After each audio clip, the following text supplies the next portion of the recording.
يا أيها المزمل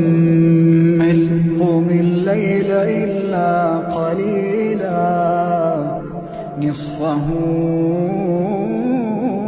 وانقص منه قليلا أو زد عليه ورتل القرآن ترتيلا إنا سنلقي عليك قولا ثقيلا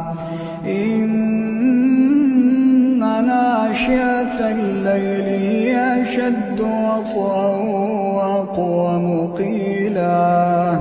إن لك في النهار سبحا طويلا واذكر اسم ربك وتبتل إليه تبتيلا رب المشرق والمغرب لا